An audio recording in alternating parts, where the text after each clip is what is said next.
কিন্তু সেই মায়ের প্রতি আপনার কোনো ভালোবাসা নেই, সেই বাবার প্রতি আপনার কোনো ভালোবাসা নেই। আপনি নাফরমান, আপনি কত বড় নাফরমান, আপনি নিজেকে প্রশ্ন করুন, আপনি কত বড় নাফরমান।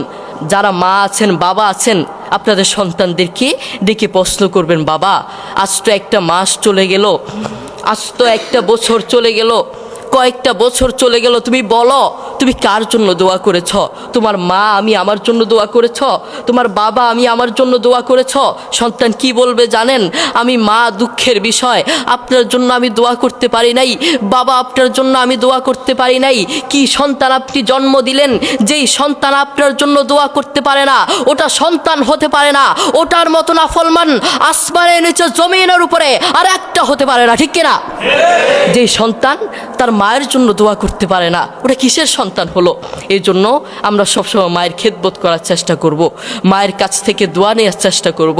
বন্ধু তুমি জানো, যুবক তুমি জানো, তোমার মা তোমাকে জন্ম দেওয়ার সময় কত কষ্ট করেছেন, সেই মায়ের জন্য তুমি দোয়া করতে জানো না।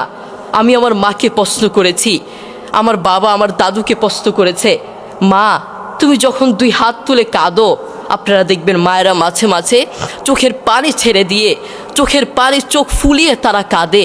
আমি আমার মাকে প্রশ্ন করেছি, মা তুমি যখন দোয়া করো তখন তুমি বলো তুমি সবার আগে কার জন্য দোয়া করো? সেই মা কি বললেন জানেন? সেই মা কি উত্তর দিলেন জানেন?